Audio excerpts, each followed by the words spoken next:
Bonjour au séminaire qu'on appelle d'intervision clinique. Hein. L'intervision, c'est quand entre nous, là, inter, c'est ça que ça veut dire, entre stagiaires, vous coachez aussi. Il y a cette dimension-là, je le dis souvent, il faut déjà que ça commence dans la dynamique de classe entre vous, comment vous allez favoriser l'entraide, puis montrer les différentes attitudes qui sont attendues. Vous les connaissez, ils sont dans le plan de cours. Et puis, aujourd'hui, c'est le séminaire d'intervision qui va être consacré à la tenue des dossiers par le médecin en centre hospitalier de soins généraux et spécialisés. Vous avez sur Studium le document en question. On va le parcourir là, page après page en le commentant au fur et à mesure.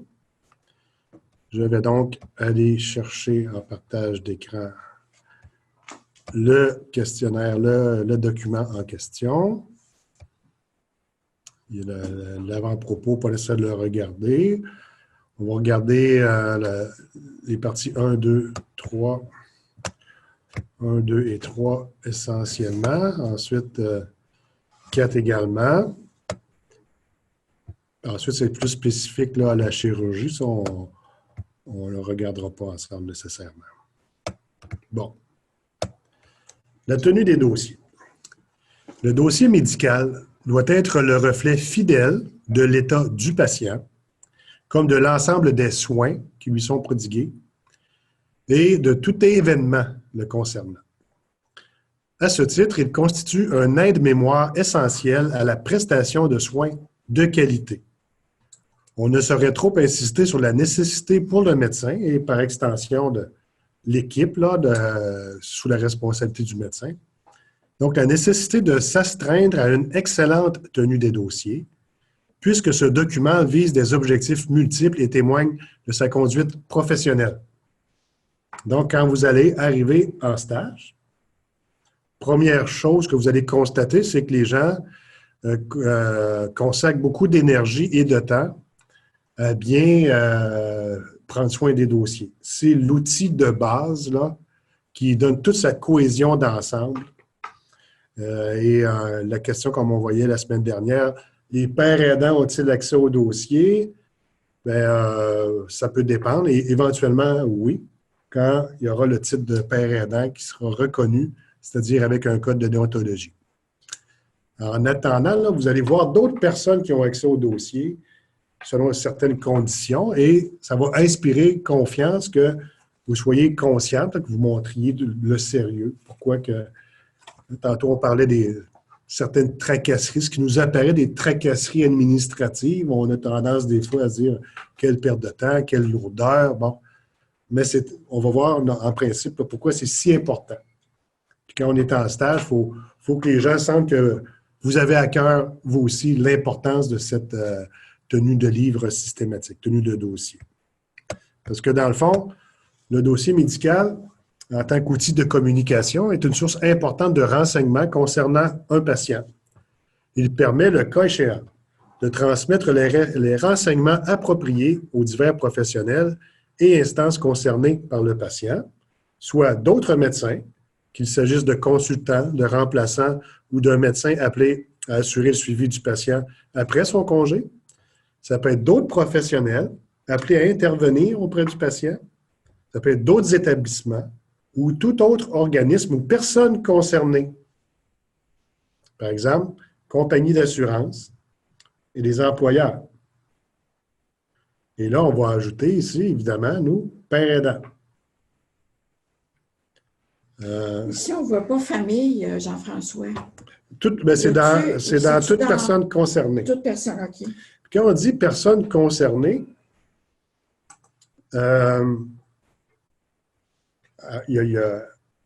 pour que ce soit quelqu'un d'un autre établissement, par exemple, il faut l'autorisation du patient. Ce qui peut tout à fait arriver. Si, de manière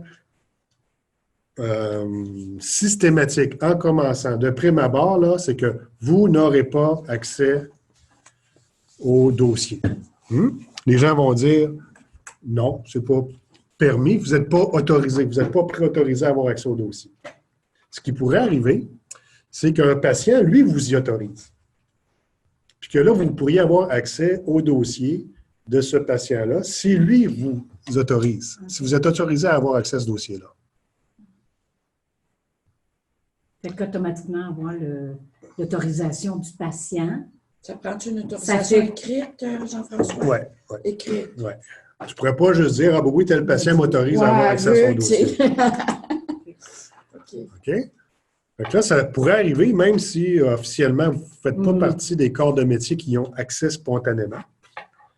Ça pourrait être intéressant éventuellement que vous puissiez avoir accès au dossier d'un usager qui dit, moi, je voudrais que ma paire aidante soit au courant de ce qui m'est arrivé. Ça ne me tente pas de tout raconter ma vie une xème fois, là. Et vous pourriez y avoir accès. C'est ce qu'on pourrait peut-être proposer dans le cadre des stages, qu'à un moment donné, là, lors des stages, on puisse avoir la permission d'accéder à un dossier pour voir à quoi ça ressemble. Qu'est-ce qu'il y a là-dedans? Là, aujourd'hui, on va voir en théorie, là, mais on ne verra pas un dossier d'une personne en particulier. Puis on va se demander, bon, ben, en tant que père aidant, si on a accès au dossier, c'est quel genre d'informations qui va nous intéresser. Puis aussi, quel genre d'informations qu'on va nous-mêmes pouvoir ajouter pour compléter ce qui s'y trouve déjà. La tenue du dossier médical témoigne généralement de la qualité des services que le médecin fournit à ses patients et conséquemment de sa compétence. C'est pourquoi le Collège des médecins du Québec considère le dossier comme un instrument à privilégier pour évaluer la qualité de l'exercice professionnel. J'ai déjà vu des projets de recherche où, dans le fond, ce qui était demandé de la part des chercheurs, c'était l'accès à des dossiers de patients pour voir justement en quoi consistaient les actes médicaux. Puis les organismes d'accréditation, comme Agrément Canada, quand vous rentrez dans un hôpital, là, vous allez voir là, une belle affiche, là, Agrément Canada, accrédité. Dans le processus d'accréditation, ils vont venir vérifier dans les dossiers médicaux. C'est comme ça qu'ils vont avoir une des façons de pouvoir évaluer la qualité des soins donnés par un établissement. Puis là, nous, on se demande, dans un établissement de santé mentale orienté rétablissement, qu'est-ce qu'on devrait retrouver dans des dossiers médicaux de patients suivis par cet établissement et qui seraient des critères qui deviendraient des standards de qualité. Et ce qu'on voit se profiler, on le voit aux États-Unis en particulier, c'est l'accès à un père aidant. Si tu as un établissement qui est accès rétablissement, puis dans aucun des dossiers de patients, tu trouves on suggère, on recommande une consultation auprès d'un père aidant, là, on se dirait il manque quelque chose. Puis, le dossier, c'est aussi un élément de protection juridique. Le dossier constitue, tant pour le médecin que pour le patient et pour le père aidant, un élément de protection juridique. En effet, plus le dossier sera complet, plus il sera utile pour attester les événements survenus. Une question un peu de gestion des risques, ça peut arriver. Ça va arriver un jour qu'un père aidant, dans l'exercice de sa fonction, peut-être le père aidé va peut-être fuguer, supposons. Ou il va y avoir une enquête. Est-ce qu'on aurait pu prévenir cet événement? Ils vont regarder au dossier. Est-ce qu'il y avait des choses qui laissaient présager que quelque chose comme ça, de malencontreux comme ça, allait arriver? Puis s'il y avait quelque chose qui présageait et qu'on n'en a pas tenu compte, l'établissement pourrait être poursuivi. Donc, la tenue des dossiers, là, c'est fondamental. Et puis, pour vous protéger éventuellement aussi, en consignant au fur et à mesure ce qui doit paraître au dossier, vous témoignez, c'est là que vous montrez que vous êtes professionnel. Et finalement, le dossier est utile aussi à l'enseignement et à la recherche. Le dossier représente un document précieux Pour l'enseignement, on pourrait demander d'y avoir accès à un dossier pour le décortiquer, voir s'il y a accès au rétablissement. Et la recherche et la compilation de statistiques ainsi que pour la mise en place et le suivi d'indicateurs cliniques de qualité. Les éléments généraux de la tenue des dossiers. Le dossier médical étant un outil important de communication entre professionnels, le médecin devrait s'astreindre à y écrire lisiblement toute note. Il devrait également limiter le plus possible l'emploi des abréviations et n'en utiliser aucune dans la feuille sommaire qu'on va voir tout à l'heure. Toute feuille ou tout formulaire du dossier doivent être identifiés clairement aux patients concernés. On doit y trouver au moins ses noms, prénoms, sexe, date de naissance, adresse, numéro de téléphone, numéro d'assurance maladie et numéro de dossier. Ça serait une belle question quiz dans un examen.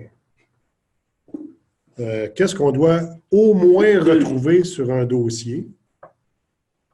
Vous avez 1, 2, 3, 4, 5, 6, 7, 8 éléments minimum. Il faudrait les savoir par cœur. Date et heure de signature.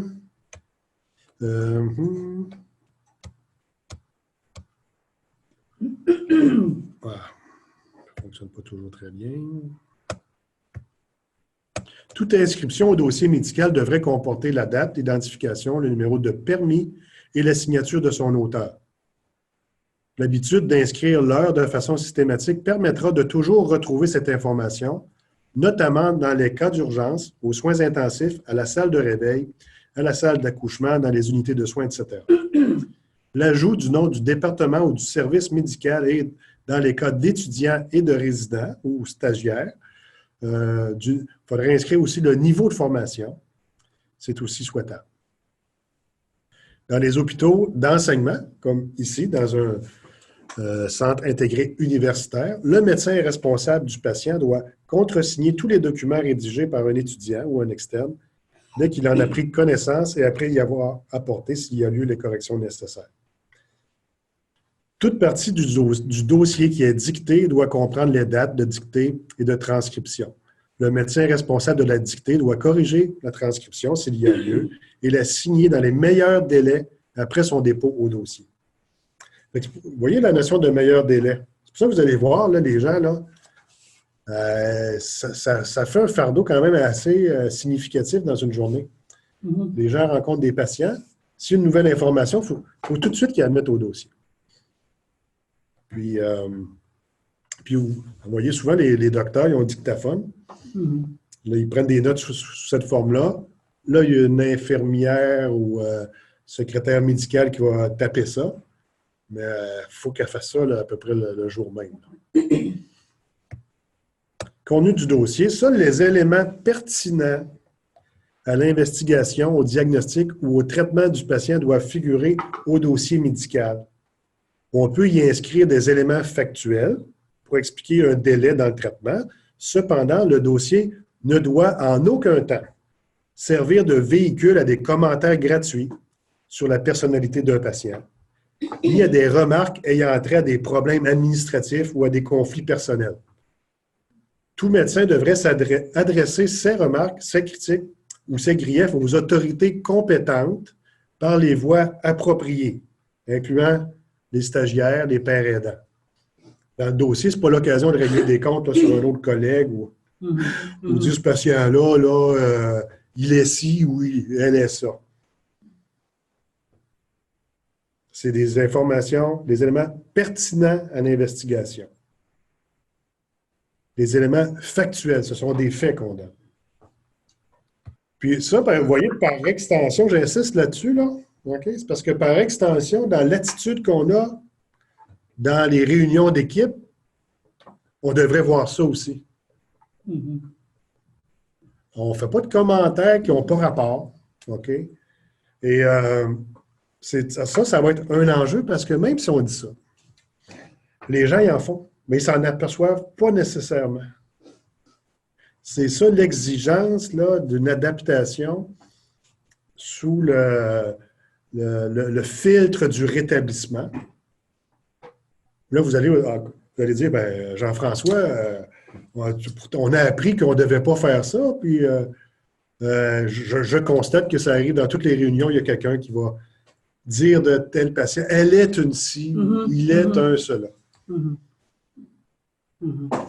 Fait que donc, vous, votre rôle, sans faire la morale aux gens, ben, vous allez vous-même vous abstenir de qualifier les gens, OK? Qu'est-ce que ça peut vouloir dire, des éléments pertinents au rétablissement? Qu'est-ce qu'on va ajouter par rapport à ce que les autres ont mis qui est pertinent au traitement des symptômes? Je vous laisse la question. Là. On n'a pas nécessairement les réponses là, toutes données parce que il n'y a pas vraiment eu encore de recherche pour voir comment ce que font les pères aidants qui sont actuellement en fonction. Qu'est-ce qui ça peut impliquer comme modification de la terminologie ou nouveauté du type d'informations qui sont ajoutées au dossier? Ça serait intéressant de le voir. L'agencement des éléments du dossier. Le Collège de médecins du Québec estime qu'il est très utile pour les soins du patient de réunir tous les éléments du dossier médical dans un document unique. Par exemple, dans le cas des dossiers de consultation externe en psychiatrie, il est essentiel d'inscrire au dossier central la date de chaque consultation, le diagnostic et le traitement médicamenteux détaillé s'il y a lieu.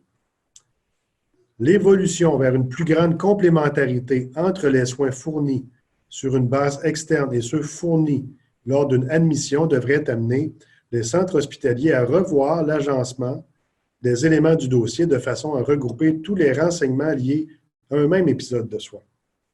Le Collège considère qu'un dossier est unique, même si certains éléments, comme des rapports d'examen de laboratoire ou de radiologie, peuvent être conservés sur un support informatique pour autant que le médecin puisse avoir accès facilement aux résultats à l'aide d'un terminal. Ce qu'on retient ici, c'est au singulier. Il y a un dossier d'un patient. Puis, si on anticipe un petit peu le développement du métier de père aidant, tout comme il y a des cliniques externes sur par exemple, pour les troubles de l'humeur. Bon. Ce sont des patients quand même de l'Institut ici qui éventuellement ils ont été peut-être hospitalisés, sont passés par l'urgence, puis ensuite ils ont été référés selon le diagnostic qui a été établi à telle ou telle clinique externe, n'est-ce pas? Fait qu'il y a un échange de dossiers où le dossier peut se promener. Imaginons qu'un modèle comme celui-là pour les pères aidants, où lorsque l'accès au service d'un père aidant est médicalement recommandé ou même prescrit, fait l'objet de... si ce n'est pas une prescription, ben c'est une recommandation dans le dossier médical. Le dossier pourrait être situé dans une clinique de rétablissement. Alors, comme il y a des cliniques externes par différents types des grandes classes de troubles psychiatriques, est-ce qu'il y aurait une clinique externe où seraient concentrés des pères aidants qui auraient accès au dossier? Ça va être un enjeu éventuellement de reconnaissance du titre. Si on dit on reconnaît le titre, c'est parce que vous avez ce type d'accès-là. Et puis,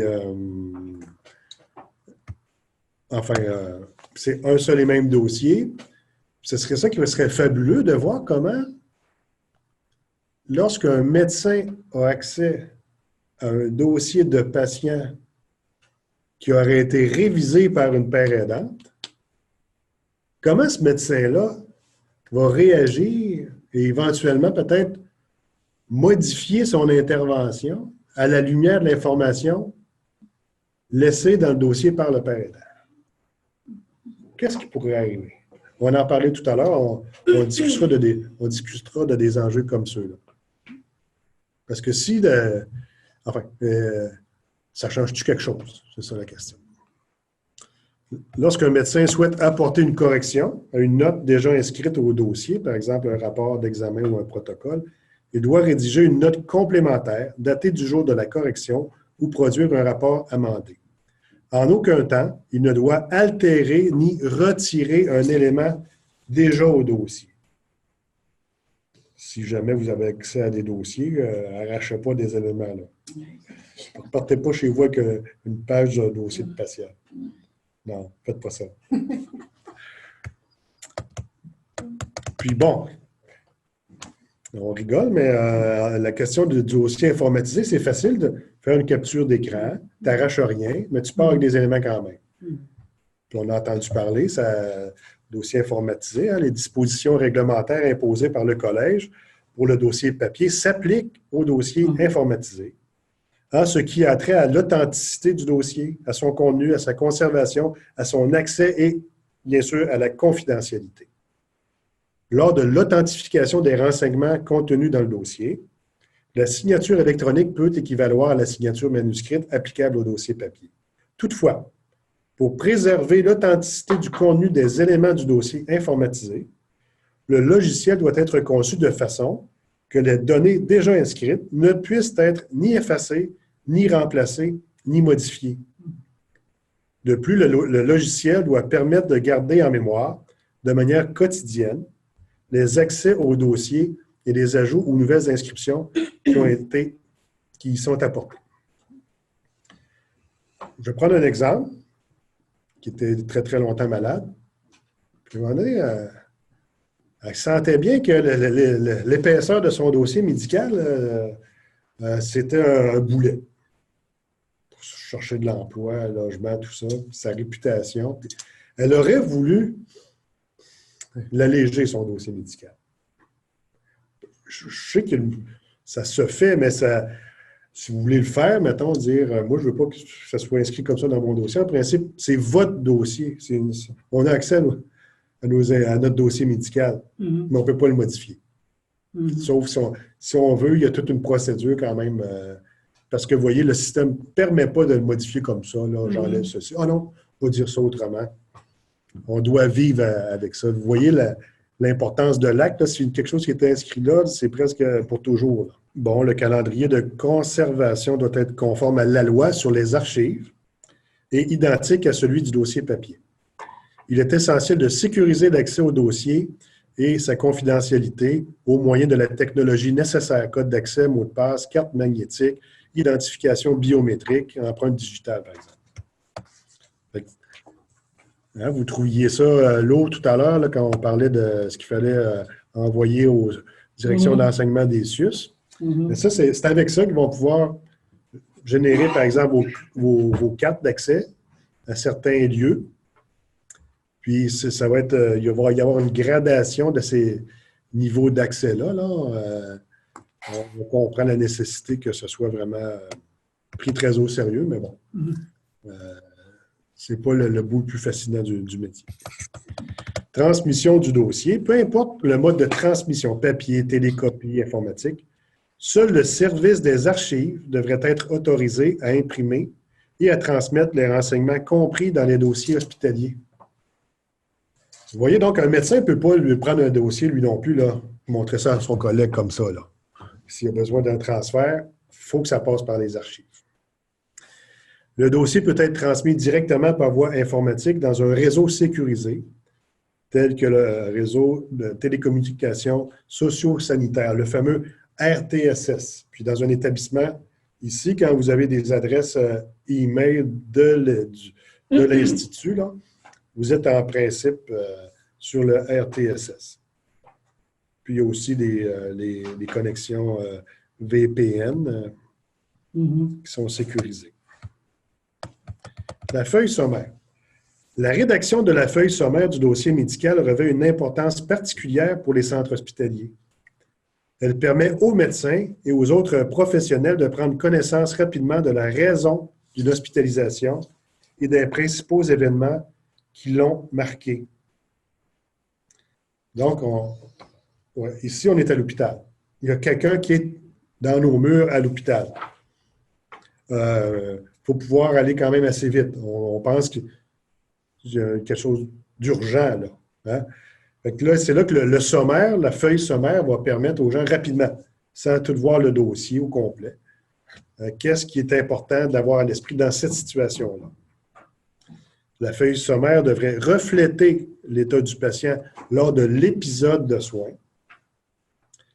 identifier l'affection justifiant l'hospitalisation, pourquoi il est là, identifier les autres affections du patient, les complications survenues au cours de l'hospitalisation, les traitements administrés et les recommandations données à son départ. La feuille sommaire devrait permettre de conserver ces éléments si le dossier est détruit, de transmettre ces éléments le cas échéant pour assurer le suivi du patient, de saisir et de codifier les données nécessaires au développement et au maintien des banques de données et des index hospitaliers. En gros, il y a 2 documents essentiels, le dossier complet d'un patient et la feuille sommaire. Ça le dit bien, hein? C'est un sommaire. On va demander quand même peut-être à avoir un médecin qui viendrait nous montrer un exemple. Comment ça fonctionne. Puis vous allez le voir en action. Essayez d'être attentif. Vous allez voir des dossiers, comment les gens manipulent ça. Ça s'en va où après.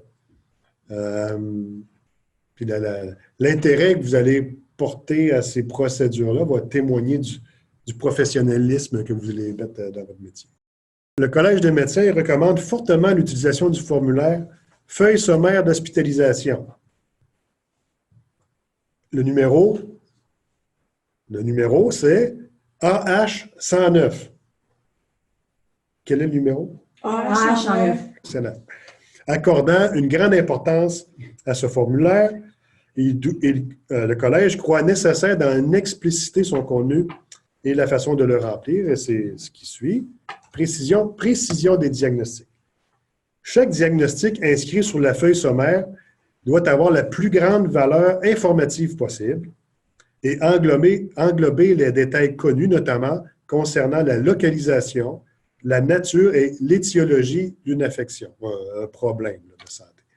Dans le cas de néoplasie, on doit y indiquer le degré d'extension, stade clinique, et le grade histologique, le cas échéant, au niveau cellulaire. Afin que soient évitées les erreurs d'interprétation relatives à la langue ou à la spécialité médicale, les inscriptions sur la feuille sommaire ne doivent comporter ni symbole ni abréviation, compte tenu qu'il s'agit du document le plus fréquemment transmis hors du centre. Tous les diagnostics appropriés devraient être consignés selon la terminologie d'un système reconnu de nomenclature des maladies. Dans les établissements du Québec, on utilise la terminologie de la Classification internationale des maladies, la CIM. Et lorsqu'il y a des diagnostics CIM relatifs à la santé mentale, ou en fait, ils appellent ça des troubles mentaux ou du comportement. Ça, c'est le chapitre 5 de la Classification internationale des maladies. C'est ces termes-là que tu dois prendre. Officiellement, qu'on aime ça ou pas, le chapitre 5, c'est troubles mentaux et du comportement. Puis les diagnostics là-dedans, ils ont des noms et des numéros. Puis les médecins doivent écrire ces numéros-là, s'ils veulent être payés. OK? Le DSM, Oui, ça, c'est juste pour le DSM, là. Le DSM, ça, c'est juste pour les troubles mentaux. OK. Alors que la CIM, c'est pour toutes les maladies. OK. Et les facteurs contextuels, on en a parlé beaucoup, nous, dans notre cours, hein, les conditions de vie. Oui. Facteurs contextuels du chapitre 21, qui sont communs à tous les autres chapitres de la CIM. Puis c'est plus spécifique, donc c'est seulement le DSM pour les problèmes de santé mentale.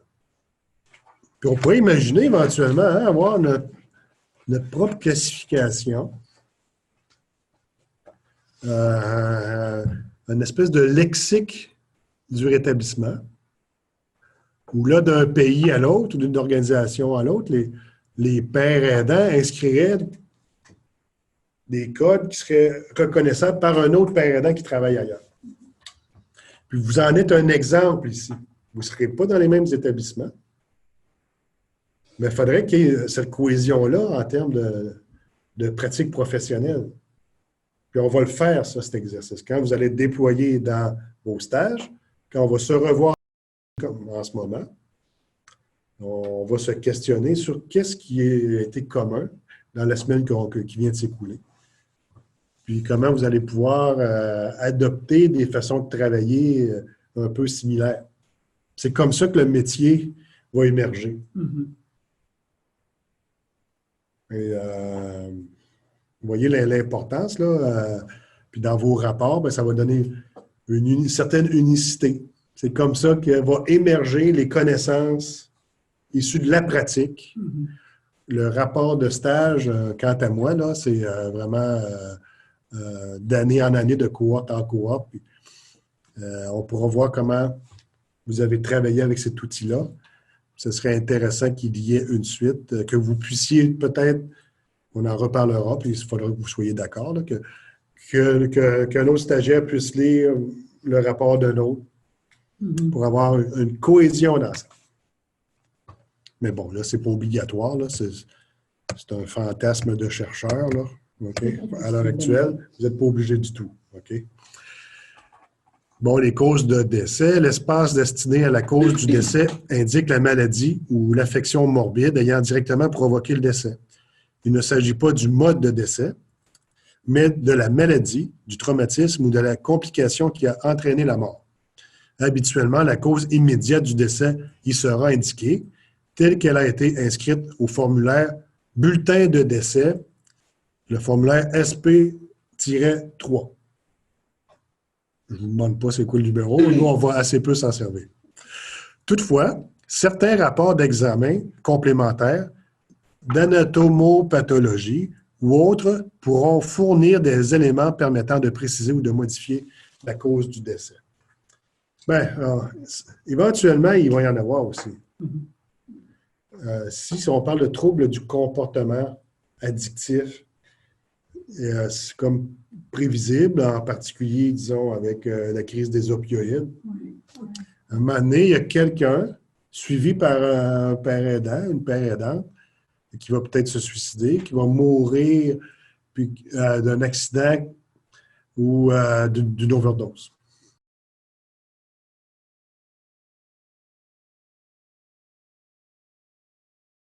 Deux sections du formulaire normalisé y sont consacrées. Diagnostic d'admission, afin de disposer d'éléments supplémentaires qui permettent une meilleure évaluation de la qualité des soins, le Collège préconise l'inscription dans cette section du formulaire de la maladie ou de l'affection qui a justifié l'admission. Il s'agit du diagnostic présumé à l'arrivée du patient et non pas des symptômes observés chez le patient lors de l'admission. Diagnostic principal. Le diagnostic principal correspond à l'affection la plus importante présentée par le patient durant son hospitalisation. Dans la plupart des cas, il est étroitement lié au diagnostic d'admission. Chez un patient présentant plusieurs affections, il peut parfois être difficile de désigner l'une d'elles comme diagnostic principal.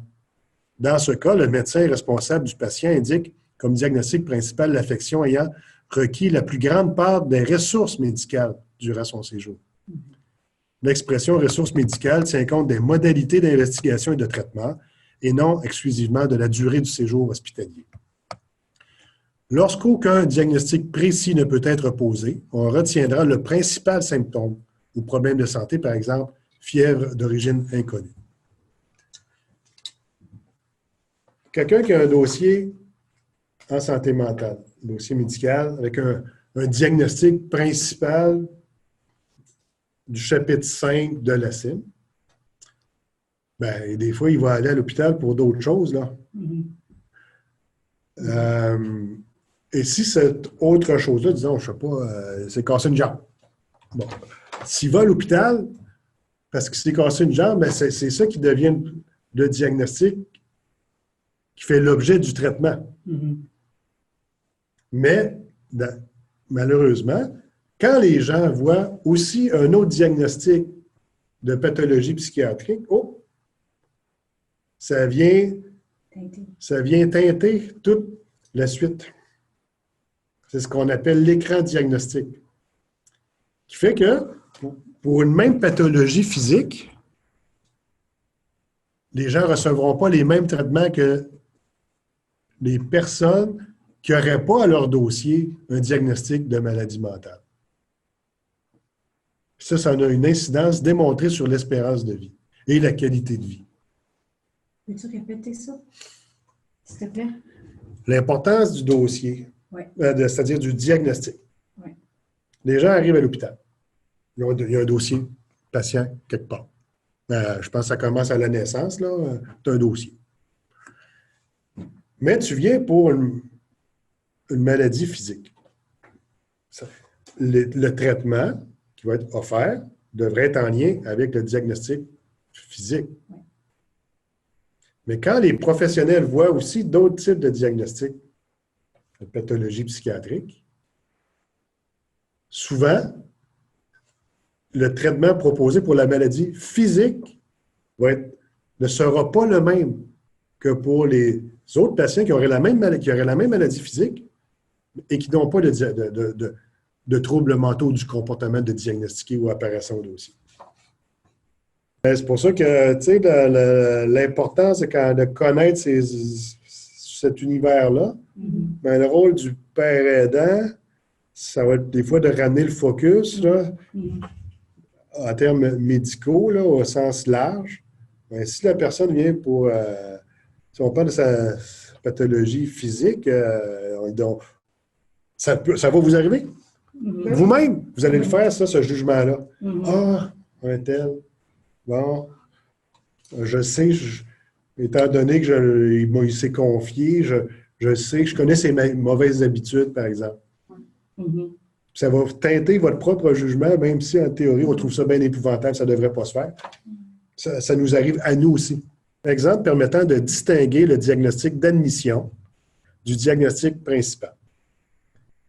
Chez un patient opéré pour une appendicectomie qui se complique d'un infarctus aigu du myocarde nécessitant des consultations médicales et un séjour aux soins intensifs, le diagnostic d'admission sera appendicite et le diagnostic principal, infarctus du myocarde. Chez un patient n'ayant pas eu de complications, le diagnostic d'admission et le diagnostic principal seront le même. Chez un patient diabétique admis pour une cholécystectomie, pour lithiase vésiculaire et présentant un débalancement de son diabète qui prolonge son séjour, le diagnostic d'admission sera lithiase vésiculaire et le diagnostic principal diabète décompensé.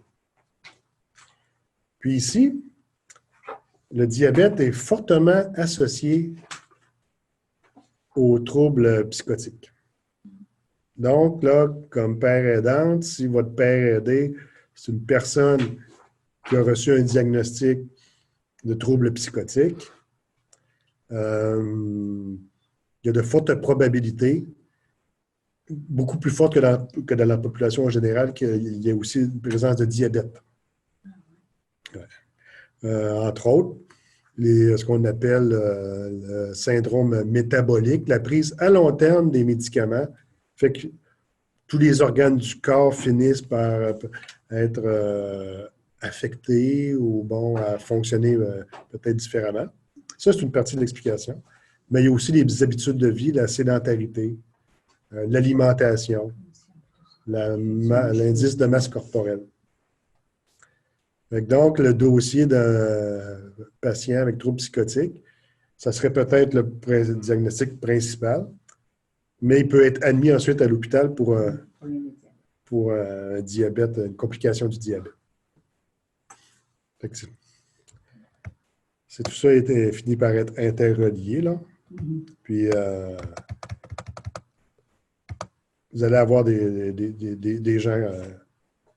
ça serait très, très, très étonnant qu'un père aidé, dans son dossier de patient, n'ait qu'un diagnostic de trouble mental ou du comportement. Il y a souvent d'autres complications de santé physique et évidemment que cette probabilité-là s'accroît avec l'âge. Comme pour le diagnostic d'admission et le diagnostic principal, le choix des autres diagnostics et problèmes relève de la décision du médecin responsable du patient. Doivent être inscrits dans cette section les affections autres que l'affection principale qui ont été traitées ou diagnostiquées pendant le séjour, les symptômes, les signes ou les examens anormaux qui, malgré l'investigation, sont restés inexpliqués à la fin de la période de soins, les maladies chroniques susceptibles d'affecter l'état du patient et qui ont influé sur la prise en charge durant son hospitalisation. Diagnostic concomitant. On voit ça souvent. Hein? On se posait la question tout à l'heure avec Julie, là, troubles mentaux ou troubles du comportement. En santé mentale, hein, les troubles addictifs sont très courants aussi. On appelle ça des troubles concomitants de consommation d'alcool ou de drogue. Dans la section réservée au diagnostic concomitant, le médecin peut inscrire les renseignements sur les maladies chroniques susceptibles d'affecter l'état du patient, mais qui n'ont pas influé sur la prise en charge durant son hospitalisation et qui pourraient être une source d'information clinique utile. Complications. Une complication est un phénomène morbide, nouveau, causé ou précipité par une affection, son investigation ou son traitement, ou toute allergie survenue au cours de l'hospitalisation. Toutes les complications doivent être inscrites, même si celles-ci sont reconnues comme fréquentes ou peu préjudiciables. Nous, en santé mentale, les hospitalisations en psychiatrie, comme dans n'importe quel domaine, il peut y avoir des complications, incluant sur le plan physique. Et comme vous, votre relation à votre père aidé, c'est à cette personne-là, n'est-ce pas? Ça ne sera pas seulement que la portion trouble mental ou du comportement, que là, vous allez avoir peut-être un soutien à apporter. Si on faisait ça, on irait un petit peu à l'encontre de notre philosophie de base, qui est une approche holistique, de considérer la personne à part entière. Donc, il ne faut pas se désintéresser de la santé physique des pères aidés en santé mentale. Ça serait reconduire ces grandes distinctions-là qu'on voudrait là, dépasser pour avoir vraiment un regard centré sur la personne comme personne à part entière. Traitement médical, ça, on va passer de cette section-là, chirurgical ou obstétrical. Même si les gens qui ont des opérations majeures sont souvent sujets à la dépression et à l'anxiété. Orientation du patient. Le médecin doit faire un crochet dans l'une des cases de la feuille sommaire, selon le cas. Lorsque le patient est transféré dans un autre établissement, il faut indiquer le nom de cet établissement. Le besoin de soins à domicile devrait également y être inscrit. Ce qu'on souhaite voir apparaître sur les feuilles sommaires, c'est que les gens seraient référés à un service de père aidant.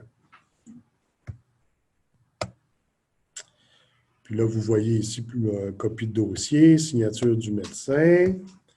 Note complémentaire, c'est le médecin responsable du patient pendant son hospitalisation qui devrait rédiger la note de départ. On recommande fortement au médecin d'inscrire cette dernière au verso de la feuille sommaire au moment où il autorise le congé. Cette note doit comporter les éléments suivants. La mise à jour de chacun des problèmes et des précisions sur l'état du patient lors de son départ. Les diverses recommandations relatives aux problèmes présentés par le patient. Les médicaments prescrits, la posologie et la durée de l'ordonnance. Ce qu'on sent qui s'en vient, là, puis d'ailleurs, celles qui seront en stage ici à l'Institut, vous allez passer au moins une journée à l'urgence. Donc, les gens sont accueillis ici, parfois hospitalisés, puis à un moment donné, ils reçoivent leur congé. C'est le médecin qui l'autorise, le congé. Mais il écrit, il dit, qu'est-ce qui est arrivé? La personne est arrivée dans tel état, il y a un diagnostic principal, mais aussi de celui-là qui explique cette hospitalisation-là. Il faut qu'il y ait quelque chose qui a été fait par rapport au diagnostic. on pense bien qu'on le sait. C'est pas parce que là, bon, tu sors de l'hôpital que tu es en rétablissement. On peut dire, OK, la crise est résorbée. Mais souvent, c'est à la sortie que le rétablissement va commencer. Puis ce qu'on voudrait voir éventuellement, c'est que les médecins soient conscients qu'il y ait une connaissance des ressources qui vont soutenir le rétablissement de leurs patients. C'est pour ça qu'ici, dans les recommandations relatives aux problèmes présentés par le patient, bien, si on réussit avec le temps à inspirer confiance aux médecins, puis on va commencer un par un, là. Ceux avec qui vous allez travailler dans les stages. Ça se pourrait qu'eux, d'année en année, ils disent, ils vont mieux comprendre c'est quoi le rétablissement, c'est quoi un père aidant. Ça pourrait arriver que ce soit eux les premiers qui, disons, dans 6 mois, 1 an, mettent comme recommandation à la sortie à être suivi par un père aidant. On parlait tout à l'heure, il y a des délais quand même, vous voyez, c'est assez réglementé, 72 heures. Il faut vraiment faire preuve de diligence et ça accapare beaucoup de temps de la part du staff. Et puis, on revient ici à l'archiviste médical. En plus d'assurer la confidentialité des dossiers, l'archiviste joue un rôle important dans la collecte et la validation des données, de même que dans le codage des diagnostics et des actes thérapeutiques et diagnostiques, servant à établir la banque de données provinciale. Cette banque-là, ça s'appelle MedEco. Il y a beaucoup de recherches. Le docteur Lesage, ici, c'est un petit peu un spécialiste. Comment on va utiliser ces banques de données-là pour constater l'amélioration des pronostics des soins qu'on donne à notre population? Le Collège des médecins reconnaît à l'archiviste médical un rôle de soutien auprès des médecins aux fins de parachèvement de la feuille sommaire. Il revient cependant au médecin responsable du patient de décider de l'ajout ou non d'un diagnostic sur la feuille sommaire.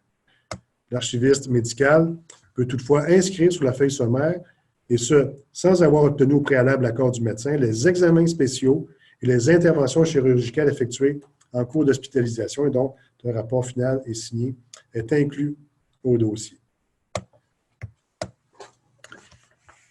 Puis, éventuellement, il y aura, même lors de l'hospitalisation, on verrait dans le dossier que la personne a été rencontrée par un père aidant. Tenue des dossiers des patients admis. On va essayer d'accélérer un petit peu pour avoir un bon moment pour discuter ensemble. Les dossiers des patients admis devraient regrouper tous les renseignements permettant de comprendre l'évolution de l'état de ces patients. La note d'admission doit être consignée au dossier dans les heures qui suivent l'admission d'un patient ou dès son arrivée en cas d'urgence. Cette note doit décrire, dans les grandes lignes, la raison de l'admission, l'état du patient au moment de son admission, l'investigation et le traitement prévu. Bon, ici, c'est spécifique aux hôpitaux, mais imaginons, si on revient à notre modèle de clinique des pères aidants, où vous êtes tous, disons, vous travaillez là à cette clinique-là. Puis, il y a une note d'admission. À quoi ça ressemblerait quand on dit, là, état de situation de la personne par rapport à son rétablissement? L'état au moment de son admission. Si il y a une évaluation qui est faite par rapport à son état de pathologie psychiatrique, bien, ce n'est pas le père aidant qui fait ça. Mais là où les choses se dirigent, c'est qu'on n'appellera pas ça nécessairement un diagnostic. Ça va être un bilan de l'état, disons, d'avancement de la personne dans son rétablissement. Puis on va essayer de suggérer des outils qui vont permettre au père aidant de faire un bilan de l'état de rétablissement de la personne. Puis là, bien, ce bilan-là, en principe, va guider les interventions subséquentes. Vous voyez pourquoi on voit tout ça? parce qu'ici, on a un modèle quand même éprouvé, hein, la médecine. C'est pas pour répliquer, copier ce qu'ils font, mais on peut s'en inspirer comme structure globale, systématique, pour offrir en complémentarité à nos types d'intervention. C'est comme ça qu'on peut appeler ça. Là, comme stagiaire, vous ne faites pas de l'intervention, c'est un stage d'observation. Mais comme père aidante, on appelle ça, c'est l'intervention des pères aidants, qui ne sera pas la même que celle que les autres font. Puis à quoi consiste l'intervention des pères aidants? Bien, il faut que ce soit en lien avec le bilan qui est fait.